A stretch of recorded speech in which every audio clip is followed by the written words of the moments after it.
ప్రొద్దుటూరు మాజీ ఎమ్మెల్యే రాచమల్లు శివప్రసాద్ రెడ్డి గారు, ప్రొద్దుటూరు ప్రస్తుత ఎమ్మెల్యే వరదరాజులరెడ్డి కుమారుడు కొండారెడ్డి చేసిన కామెంట్లను తిప్పికొడుతూ ప్రధానంగా బొల్లవరం భూముల గురించి రాచమల్లు శివప్రసాద్ రెడ్డి గారు మాట్లాడారు. బొల్లవరం పరిసరాల్లో ఉన్న 9 ఎకరాల 68 సెంట్ల భూమిని దక్కించుకోవడానికి గట్టి ప్రయత్నాలు చేస్తున్న మాట వాస్తవమేనని కొండారెడ్డి అంగీకరించడాన్ని రాచమల్లు శివప్రసాద్ రెడ్డి గారు స్వాగతించారు. ఈ భూమి సెటిల్మెంట్ కోసం లక్ష్మిరెడ్డి, మునివర నుంచి కొండారెడ్డికి 2.5 కోట్ల రూపాయలు ముట్టాయని, కానీ ఆ విషయాన్ని కొండారెడ్డి దాచిపెట్టారని రాచమల్లు శివప్రసాద్ రెడ్డి గారు విమర్శించారు. సమాచార హక్కు చట్టం RTI ప్రకారం ఆ భూమి ప్రభుత్వానిదేనని తేలిందని, అది దళితులది ఎలా అవుతుందని రాచమల్లు ప్రశ్నించారు.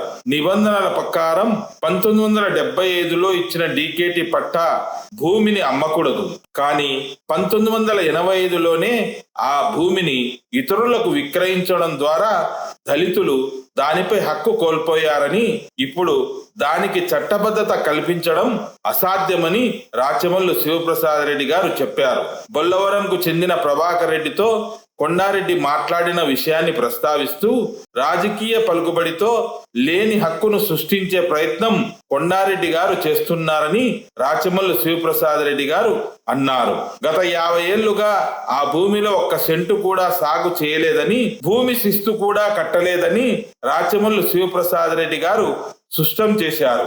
ఇప్పుడు ఆ భూమి సాగులో ఉన్నట్లు, శిస్తు కట్టినట్లు తప్పుడు సర్టిఫికెట్లు సృష్టించి ప్రభుత్వం నుంచి దాన్ని కాజేయాలని చూస్తున్నారని రాచమల్లు శివప్రసాద్ రెడ్డి గారు ఆరోపించారు. ఎమ్మెల్యే వరదరాజులరెడ్డి గారు బయట నీతులు చెబుతూ ఇంట్లో తన కుమారుడు చేసే 100 కోట్ల అవినీతిని ఆపలేకపోతున్నారని రాచమల్లు శివప్రసాద్ రెడ్డి గారు ఎద్దేవా చేశారు.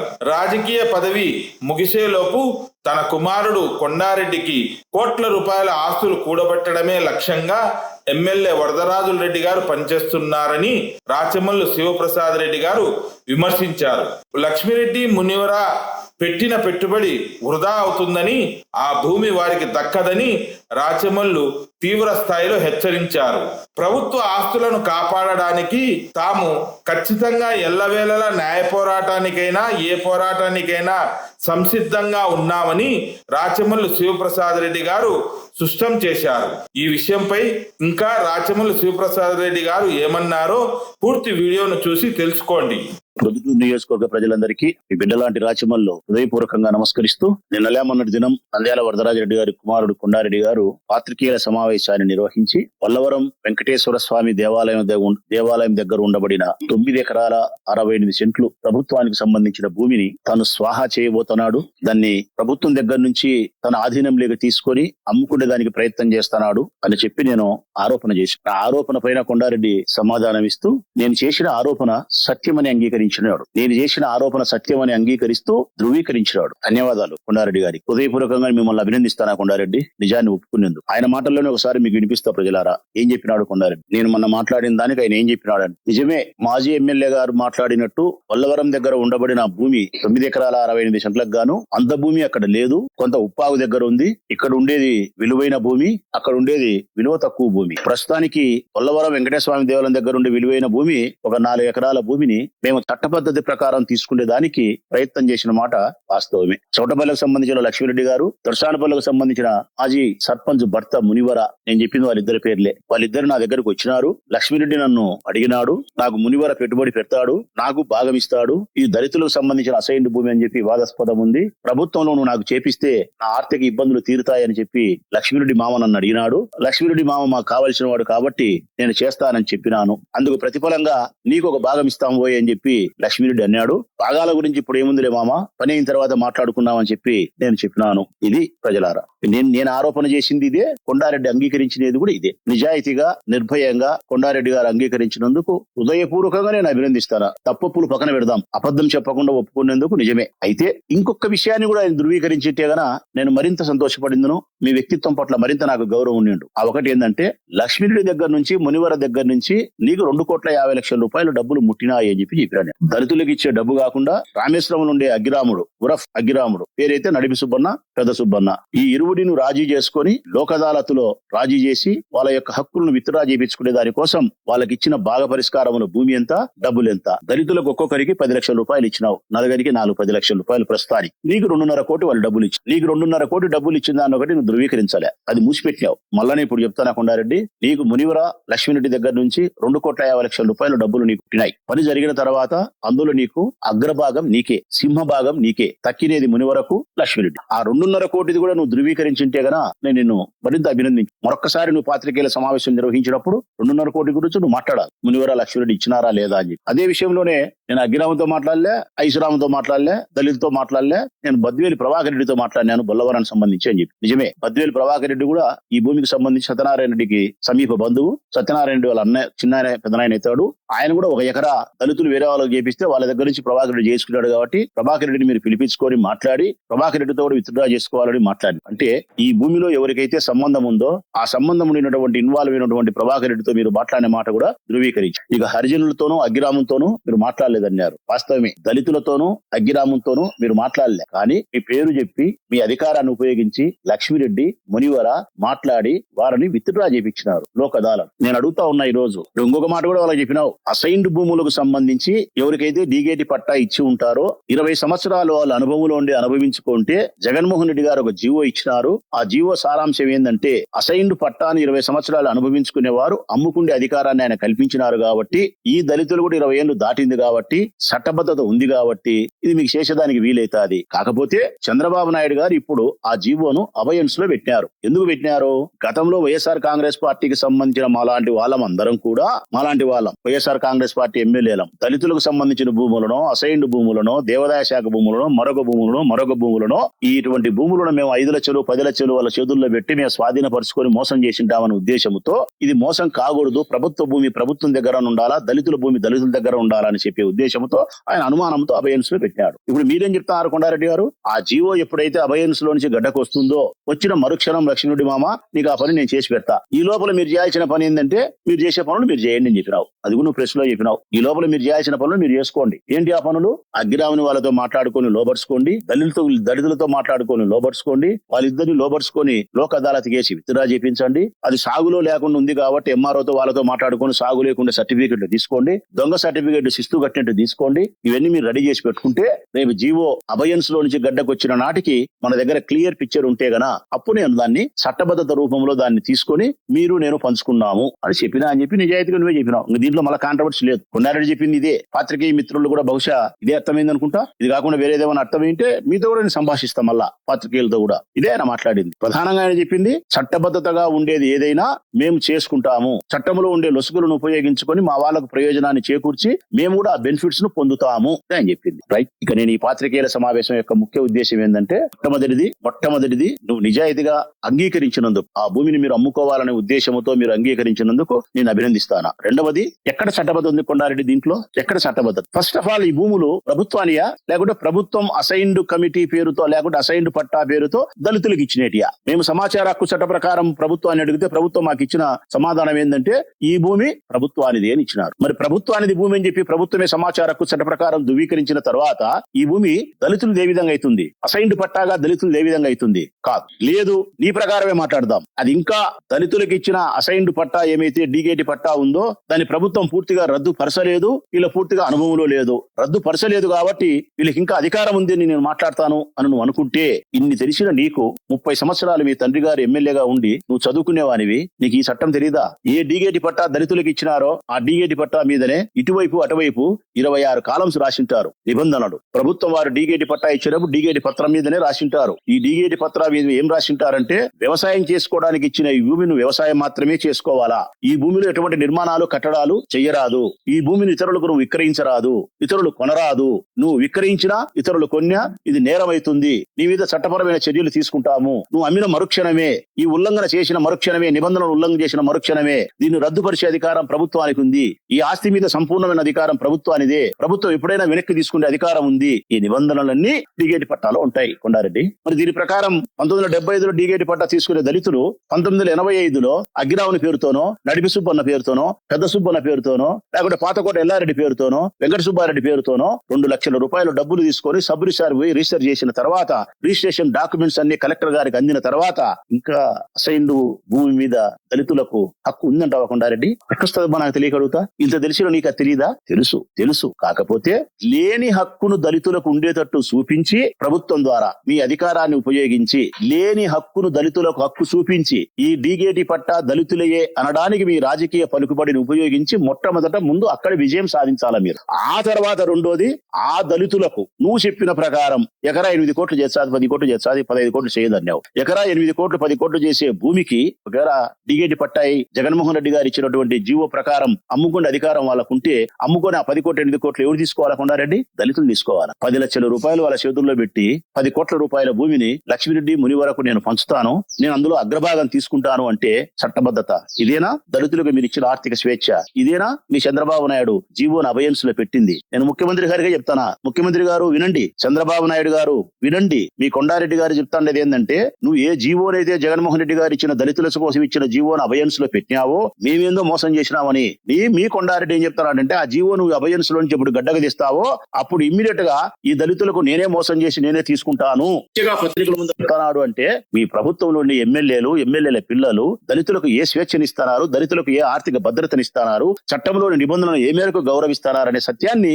మీరు గ్రహించాలా ముఖ్యమంత్రి గారు. నేను కొండారెడ్డి గారు అడుగుతానా, ఈ భూమి ప్రభుత్వాందే దళితులకు ఇచ్చిన డీగేటే. ఏ రోజైతే దళితులు వేరే వాళ్ళ పేరుతో రిజిస్టర్ చేసి నిబంధనలు ఉల్లంఘన చేసినారో ఆ రోజే ఆ డీగేటి పట్టా మీద వాళ్ళకి హక్కు అధికారం కోల్పోయిన తర్వాత ఏ విధంగా వాళ్ళకి హక్కు ఉందని చెప్పి నువ్వు మాట్లాడతావు. ఇంకొక మాట అడుగుతా, 75 నుంచి ఈ బుద్ధుడి వరకు 25 వరకు 85, 95, 2005, 2015, 25 50 ఏళ్ళు లేదు. ఈ 50 సంవత్సరాలలో ఎప్పుడైనా సరే మన బిడ్డల మీద ఒట్టే చెబుదాం, ఒక్క సంవత్సరం సాగు చేసినారా వాళ్ళ భూమిని? ఒక్క సంవత్సరం ఇదిగో ఈ సంవత్సరం ఈ భూమిని వ్యవసాయం చేసినాము, పంట పెట్టినామని చెప్పి రికార్డులో కంటే భూమిలో గాని లేకుంటే ఇరుగు పొరుగు భూములతో గాని చెప్పించగలుగుతావా? శిస్తు కట్టినారా? ఒక్క రోజన్నా మీరు 490 రూపాయలు శిస్తు కట్టాలి సంవత్సరానికి. కట్టినారా? శిస్తు కట్టక భూమిని సాగు చేయక పంట పండించక ఆ భూమిని ఇతరులకు అమ్మకూడదంటే అమ్మిన తర్వాత ఇంకా డీగేటి పట్టా దళితులకు ఏ విధంగా హక్కుంటుంది కొండారెడ్డి? ఏ విధంగా చట్టబద్ధత ఉంటుంది? చట్టబద్ధత లేని డీగేటి పట్టా మీద చట్టబద్ధత కల్పించడానికి నీ రాజకీయ పలుకుబడిని ఉపయోగిస్తానావు.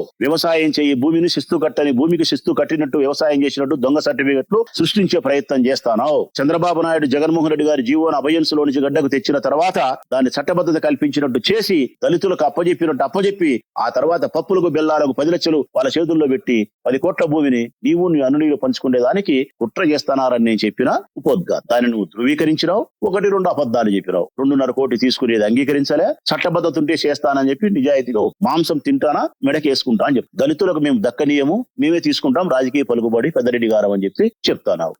నాకు అనుకూలంగా పనిచేసిన లక్ష్మీరెడ్డికి ముని వరకు నేను పని చేసి పెడతా, నా పలుకుబడిని ఉపయోగించి అగ్రభాగం తీసుకుంటా అని చెప్తున్నావు. ఇది ప్రజలారా మన ఊరి ఎమ్మెల్యే కుమారుడు, ఎమ్మెల్యే యొక్క భాగం. నేను ఎమ్మెల్యే గారిని అడుగుతానా, ఇంతమందికి నీతులు చెప్తావు వరదరాజిరెడ్డి గారు, ఇంతమందికి శుద్ధులు చెప్తావు వరదరాజిరెడ్డి గారు, ఉద్యోగస్తులందరినీ మందలిస్తావు, దేవుని పటాల మీద ప్రమాణం చేపిస్తావు, లంచం తీసుకోవద్దంటావు, ప్రజాసేవ కోసమే నేను ఉండా అంటావు, 85 ఏళ్ల వయసులో కూడా నేను ప్రజలకు సేవ చేసేదానికే ఉండా అని చెప్పి ఇంత గొప్పలు చెప్పే నీవు నీ ఇంట్లో నీ కుమారుడు చేస్తా అంటే అవినీతి గురించి నీకు తెలియదా? దళితులకు అన్యాయం చేస్తా అనేది తెలియదా? లేకుంటే నీ అనునీయులకు కట్టబెట్టే దానికోసం చట్టంలో ఉండే పొరపాటును లొసుగులను ఉపయోగించుకొని ప్రభుత్వ నిబంధనలకు విరుద్ధంగా కాజేసే ప్రయత్నం చేస్తా ఉంటే 100 కోట్ల రూపాయలు సంపాదించేదానికి ఆర్జనకు ప్రయత్నం చేస్తా ఉంటే నీ ఇంట్లో ఉండి నీకు తెలియదా వరదరాజిరెడ్డి గారు? తెలుసు. నీ లక్ష్యం ఒకటే, నీ కాలం ముగిసిపోయే లోపల, నీ రాజకీయ పదవి ముగిసిపోయే లోపల నీ కుమారునికి 100 కోట్ల ఆస్తులను కూడబెట్టాలనే ప్రయత్నం తప్ప మరొకటి కాదు. చెప్పేందుకే ఇతరులకు నీతులుంటాయి, మనం ఆచరించేందుకు నీతులు పనిచేయవనే పెద్దలు చెప్పిన సామెత ప్రకారం ఈ ప్రొద్దుటూరులో ఉండే ప్రజలకు నీతులు చెప్పేందుకు మాత్రమే నీకు నీతులు ఉండాయి తప్ప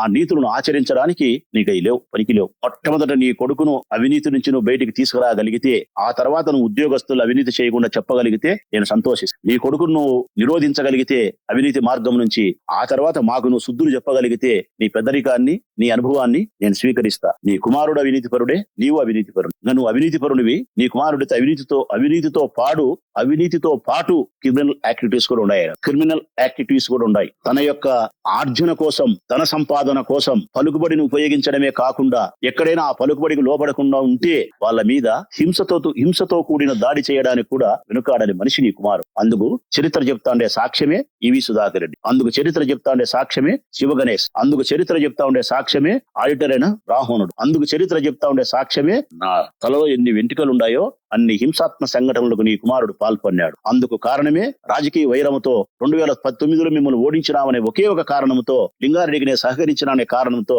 నాపై హత్యా ప్రయత్నం పలుమార్లు చేసి నన్ను చంపడానికి ప్రయత్నం చేసి ఇన్ని హింసాత్మక చర్యలు పెట్టుకునే నీ కుమారుడు నీవు మంచివాళ్ళు కాదు. చట్టబద్ధత దళితుల భూమికి లేదు. నువ్వు ఎంత ప్రయత్నాలు చేసినా నేను లక్ష్మీరెడ్డికి మునివరకు చెప్తా ఉన్నా, మీరిచ్చిన 2.5 కోటి ఏట్లో వేసినట్టే, మీరిచ్చిన దళితులకు ఏట్లో వేసినట్టు కాదు. కారణం పేదవారైన ఆ దళితులకు కనీసం ఆ 10 లక్షల సొప్పు డబ్బులైనా ముట్టినాయి, ఆ 10 లక్షలైనా ముట్టినాయి. అదొకటి మీకు అనవసర పుణ్యమే జరుగుతుందిలే. భూమి రాదు, దళితులు ఇచ్చిన 10 లక్షలకు మీకు పుణ్యం జరుగుతుంది. అగ్రమైన వాళ్ళకుండా మీరు డబ్బులు ఎంత ఇచ్చినారు, ఏమి ఇచ్చినారంటే పెద్ద సుబ్బన్న, నడిపి సుబ్బన్న, చిన్న సుబ్బన్నకు ఓ 10 లక్షలు లెక్కించినారు. పెద్ద సుబ్బన్న వాళ్ళకు వాళ్ళ పిల్లోడు శ్రీకాంత్ అని ఉంటాడు, ఆ పిల్లోనితో మాట్లాడుకున్నారు. ఆ పిల్లోనికి 50 లక్షలు లెక్కిచ్చినారు. 50 లక్షలు లెక్కిచ్చి 50 సెంట్ల భూమి మీకు ఇస్తామని వాళ్ళకు మాట్లాడుకున్నారు. ఇదంతా తతంగం జరిగిన తర్వాత నువ్వు విత్డ్రా చేసుకుంటే గన 2 ఎకరాల 94 సెంట్లు వాళ్ళు విత్డ్రా చేసుకున్నారు లోక్ అదాలత్లో అగ్గిరాముడు వాళ్ళు ఒక అన్న 2 ఎకరాల 94 సెంట్లు విత్డ్రా చేసుకునేందుకు ఇప్పుడు నగదు లెక్క 50 లక్షలు ఇచ్చినారు. అతనికి 50 సెంట్ల భూమిని తర్వాత మీకు ఇస్తామని చెప్పినారు. అగ్రిమెంట్లు కూడా రాసుకున్నారు. అంటే ప్రభుత్వానికి సంబంధించిన భూమిని ఎవరికి పంచుతారు? 50 సెంట్లు అగ్గిరాముని వాళ్ళకంట, మిగతా భూమి వీళ్ళకంట, ఈ దళితులకేమో 10 లక్షలు మాత్రమే లెక్కంట, వచ్చిన దాంట్లో పెట్టుబడి పెట్టే మునివరకు ఇంతంట. లక్ష్మీరెడ్డి రాజకీయంగా మీకు ముఖ్యం కావాల్సిన వాడు కాబట్టి ఒక భాగం అంట, నువ్వు నాయకునివి ఎమ్మెల్యే కొడుకు కాబట్టి నీకు సొగ భాగం అంట. ఎవరు భాగాలు ఎవరు పంచుకుంటున్నారు, ఎవరు ఆస్తికి ఎవరు వారసు. సత్యనారాయణ రెడ్డి భూమి అది సీలింగ్ యాక్ట్ లో భూమి పోయింది, ప్రభుత్వం పరవయింది, దళితులకు డీగేట్ అయింది, తర్వాత తప్పుడు రిజిస్ట్రేషన్ లేనాయి, ఆ తర్వాత కొండారెడ్డికి భాగం. ఇది పుట్టుక ఎక్కడ, బాగా పరిష్కారాలే. మీరు మళ్ళా మాకు నీతు అసహ్యమైతాంది. మీతో ఆ నీతులు చెప్పించుకోవాలనే నీతులు ఎవరు చెప్పాలంటే కదా, ఎప్పుడే గాని నిజాయితీ తప్పకుండా, నీతి తప్పకుండా, అవినీతి మార్గంలో 1 రూపాయి సంపాదించకుండా, అవినీతి మార్గంలో ఏమి చేయకుండా ఉండే వాళ్ళు నీతులు చెప్తే పొరవాలి. మేము 90 పైసలు నీతిగా ఉండి మా రాజకీయ జీవితంలో 10 పైసలు రాజకీయ ప్రయోజనాల కోసం, మా మనసుల కోసం నీతి తప్పి ప్రవర్తించినాం. మేము ఒప్పుకుంటాం. ఆ 10 పైసలు నీతి తప్పినందుకే నీలాంటి వాళ్ళకి మేము చెప్తా అంటే, ఎప్పుడన్నా రాజకీయ జీవితంలో ఉండే మనము నీతి గురించి మాట్లాడుకోవడం శుద్ధ దండగా. ఎంత తక్కువ మాట్లాడుకుంటే అంత మంచిది. నువ్వు పతివ్రతవు కాదు, రాజకీయ జీవితంలో ఉండే ఎవ్వరూ పతివ్రతలు కాదు. ఎక్కడో ఒక చోట తప్పు చేయాల్సిందే. అది డబ్బు కోసమో, ఓటు కోసమో, మనిషిని కాపాడుకునే దానికోసమో, మన మనసులు అసాంఘిక కార్యకలాపాలు చేసినప్పటికీ కూడా పోలీసుల నుంచి, చట్టం నుంచి మన వాళ్ళు రక్షించుకునే దానికోసమో మనం తప్పు చేస్తాం. మరి ఇంత నిజాయితీగా నేను ఒప్పుకున్నప్పుడు, నీ కొడుకు ఇంత నిజాయితీగా ఒప్పుకున్నప్పుడు నువ్వు ఒప్పుకోవే వరదరాజరెడ్డి? కారణం నువ్వు చాలా లోతైన మనిషివి, చాలా నిగూఢమైనటువంటి మనిషివి. నీ పేరు వరదరాజరెడ్డిని మీ నాయన మేము తప్పు పెట్టినారు. నీ పేరు రహస్యముని పెట్టిండాల. రహస్యానికి ప్రతిరూపమే ఘోష పంచగట్టిన జుబ్బా వేసినటువంటి వరదరాజరెడ్డి. అంత నిగూఢమైన మనిషి నువ్వు. నీ కొడుకన్నా నిజాయితీగా ఒప్పుకున్నాడు, నువ్వు అది కూడా ఒప్పుకునే మనస్తత్వం నీకు లేదు. మళ్ళీ చివరిగా చెప్తాను ప్రజలకు, ఈ భూమిని కాజేసేదానికి వాళ్ళు అంగీకరించినారు. ఈ డీగేటి పట్టా మీద చట్టబద్ధత లేదు. వాళ్ళు ఎప్పుడైతే ఆస్తిని ఇతరులకు విక్రయించినారో అప్పుడే దాని మీద వాళ్ళు చట్టబద్ధత కోల్పోయినారు. ఆ చట్టబద్ధత కల్పించేదానికి ప్రయత్నమే కొండారెడ్డి మాటలు. తప్పుడు పత్రాలు అంటే వ్యవసాయం సాగు చేసినట్టు, శిస్తు కట్టినట్టు పత్రాలు సృష్టించుకొని ఆ తర్వాత చంద్రబాబు నాయుడు జీవోను అభయన్సులోంచి తొలగిస్తే కాజేసే ప్రయత్నం. దీని మీద మళ్ళీ మేము ఎప్పటికప్పుడు ప్రజాక్షేత్రంలో ఉంటాం, న్యాయస్థానంలో ఉంటాం, ప్రభుత్వంలో అడ్డీలు పెట్టే విషయంలో ఉంటాం.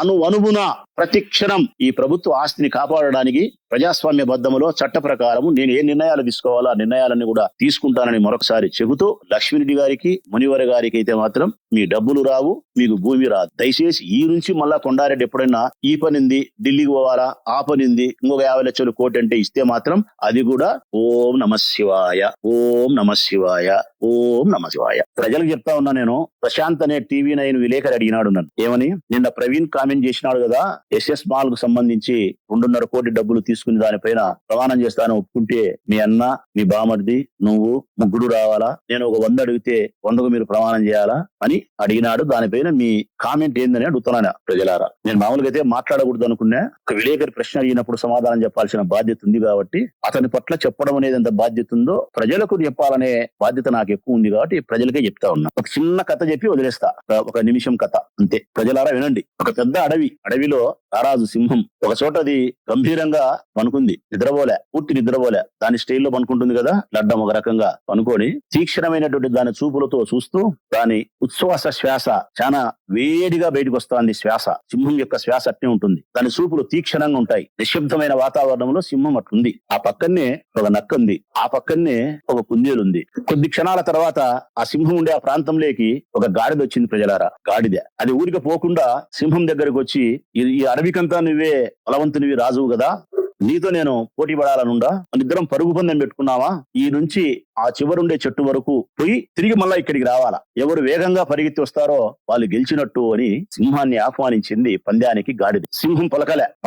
మళ్ళీ అడిగింది గాడిద, నాతో పోటీ పడతావా, నిన్ను జయించగలుగుతా పరుగు పందెంలో అని చెప్పి. సింహం పలకపోవడం పైగా చూపు కూడా తిప్పలే గాడిద వైపు. అదే తీక్షణంగా ఏ విధంగా చూస్తాందో అదే స్టైల్లోనే రాజులాగా గంభీరంగా అట్నే చూస్తోంది. దాని శ్వాస అదే గంభీరంగా వేడిగా వెచ్చగా ఉంది. నిశ్శబ్ద వాతావరణం. మళ్ళీ మూడోసారి అడిగింది గాడిద, పలకలే. అప్పుడు నక్క జోక్యం చేసుకుంది. అడుగుతాంది కదా గాడిద, నీతో పోటీ పడతా అని చెప్పి పరుగు పందానికి. మరి పరుగు పందానికి నువ్వు పోటీ ఉంటే మధ్యలో నేనే రెఫరీ, న్యాయ నిర్ణేతను, ఎవరు గెలిచింది చెప్తాను అని చెప్పి. అప్పుడు కూడా సింహం పలకలే, నెమరేస్తా ఉంది. అట్లా నమ్ముతాది కదా మెల్లిగా, అట్లా నేలకంట ఏ స్టైల్లోనే ఉంది మళ్ళా సింహం. సరేలేబ్బా, సింహం పలకలే, నా యొక్క వేగాన్ని నేనే నిరూపిస్తా, నేనే పోటీ పడతా అని చెప్పి గాడిద నక్కకి చెప్పింది. నేను 1, 2, 3 అని విజిలేస్తా, ఇద్దరు పరిగెత్తండి అని చెప్పింది నక్క సింహాన్ని. గాడిదను సింహం పలకపోయినా 1, 2, 3 అని విజిలేసింది. విజిలేస్తానే గాడిద బ్రహ్మాండంగా పరిగెత్తాంది. సింహం మటుకు పట్టించుకోలే. అదే చూపే, అదే శ్వాస వదులుతా అనే నిశ్శబ్దంగా గంభీరంగా ఉంది. గాడిద మటుకు పరిగెత్తాంది, ముందు వెనక చూసుకోకుండా. పోయి ఆ మోటుకు పోయి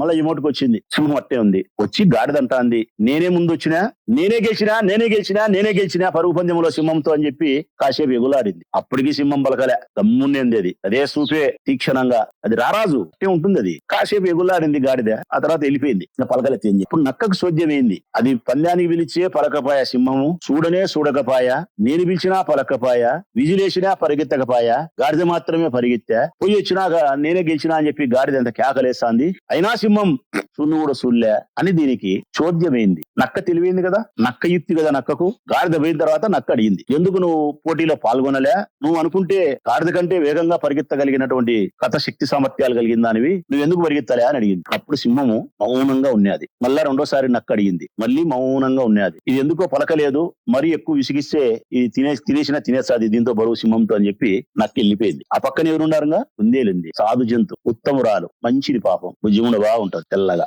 అప్పుడు కుందేలు అడిగింది, సింహం మామ, గాడిద పిలిస్తే పందానికి పోకపోతివి, చాలు అడిగినా పలకపోతివి, నేను గెలిచినా అని అది కేకలెచ్చి అల్లరి చేస్తే కూడా పలకపోతివి, తిరిగి నక్క బావ అడిగితే అది పందెంలో గెలిచింది కదా, అది పరిగెత్తింది కదా, నువ్వేం సమాధానం చెప్పకపోతివే, నువ్వు అనుకుంటే ముందే పరిగెత్తావు కదా అని అంటాంది, పలకపోతివే, ఎందుకు ఇంత మౌనంగా ఉండావు అని కుందేలు అడిగి. అప్పుడు చూసింది సింహం కుందేలు వైపు. అప్పుడు చూసింది, అంతవరకు చూసి కుందేలుకి సమాధానం ఇచ్చింది. ఏమని తెలుసునా, అది గాడిద, నేను ఈ అడవికి రాజును, సింహాన్ని. అది నన్ను పోటీకి ఆహ్వానించింది. నాతో పోటీ పడని చెప్పి పోటీకి అది ఆహ్వానించింది. నేను దాని పోటీ ఆహ్వానాన్ని స్వీకరించి నేను పరిగెత్తినా అనుకో, నేను ఓడిపోయినట్టు. దాని ఆహ్వానాన్ని నేను స్వీకరిస్తే నేను ఓడిపోయినట్టు. అది పోటీలో ఓడిపోయినప్పటికి కూడా, గాడిద పోటీలో ఓడిపోయినప్పటికి కూడా, నేను ఆ పరుగు పందెంలో పాల్గొన్నట్టయితే గనా పోటీలో అది ఓడిపోయినప్పటికి కూడా పందెం లేక నన్ను ఆహ్వానించి అది విజేత అవుతాది. కారణం అది గాడిద. దాని స్థాయి ఎంత, అదెంత. నేను గట్టిగా గర్జన చేస్తే ఉండబట్టుకొని మరణించే జంతువులు మీరు. నేను గట్టిగా గర్జన చేస్తే ఉండబట్టుకొని మరణించే గాడిద అది. ఆ గాడిదతో నేను పోటీనా, ఆ గాడిదతో నేను పరుగు పందెమా, దాని శక్తి ఎంత, దాని సామర్థ్యం ఎంత. మరి కరెక్టే సింహం మామ, మంచి ఉద్దేశమే, మరి నక్కబావ అడిగినప్పుడు ఎందుకు సమాధానం చెప్పలేదే అన్నారు. దానికి ఏం చెప్పింది తెలుసునా, సింహము నవ్వి ఒక నవ్వు నవ్వి, నువ్వంటే మంచిదానివి, నిజాయితీగా నిర్భయంగా ఏముంటే ఇదే మాట్లాడతావు. అది నక్క, అది చాలా కుయుక్తి కలిగినది. అది నేను గన పోటీలో పాల్గొన్నట్టయితే అది అడవి ఎంత తిరిగి చెప్తాది. ఏమని తెలుసునా, గాడిదతో సింహం పోటీ పడింది, ఒక్క రవలో గెలిచింది, పరిగెత్తింది గాడిద. సింహం అయిన నన్ను నేను పరిగెత్తిన విధానాన్ని గురించి పక్కన పెట్టి అది ఓడిపోయిన విధానాన్ని చెప్పకుండా అది ఎంత గొప్పగా పోటీ పడింది, నేను ఎంత గొప్పగా దానితో ప్రయత్నం చేసినా అని చెప్పి నన్ను బలహీన పరుస్తూ అది దేశమంతా అడవంతా తప్పెట్టేస్తాది. అందుకే దాని వైపు కన్నెత్తి కూడా నేను చూడలే. అంటే సింహమైన నేను ఈ గాడిదతోనూ ఈ నక్కతోనూ నీలాంటి కుందేలతోనూ పోటీ పడే స్థాయి నాది పోటీ పడే స్థాయి కాదు. నా శ్వాసకు సస్తారు మీరు, నా గర్జనకు సస్తారు ఎవరవుతారు మీరు, మీతో నేనేంది పోటీ, సింహం సింహమే అని చెప్పి నిశ్శబ్దంగా అడవిలోకి చురుకైనటువంటి చూపులతో సింహం నడకతో ఆ అడవిలోకి పోయింది. దీన్ని బట్టి ఏమర్థం చేసుకోవాలా ప్రశాంత్ అంటే, గాడిదెవరు, నక్కెవరు, సింహం ఎవరు అర్థం చేసుకో. నేను కూడా గాడిదలతో పోటీ పడాలన్నా, గాడిద పిలిస్తే పంద్యానికి ఆహ్వానిస్తే నేను పోవాలన్నా, ఒకవేళ ఆ గాడిద యొక్క పంద్యాన్ని నేను ఆహ్వానిస్తే ఆ పక్క నుండే నక్క ఈ పొద్దుటూరు అంతా చెప్పదా ఏమని ఇటనే. కాబట్టి ఈ కథలో గాడిద ఎవరో, ఈ కథలో సింహం ఎవరో, ఈ కథలో నక్కెవరో పొద్దుటూరు పట్టణ ప్రజలు అర్థం చేసుకొని నా నెంబర్కు SMS చేయండి. ఏమనో నక్కె గాడిదెవరు, సింహం ఎవరు, నక్కెవరు. ఓకే, ఎవరు ఎక్కువ కరెక్ట్ గా సమాధానం పంపితే వారికి ఒక మంచి బహుమతి. Thank you.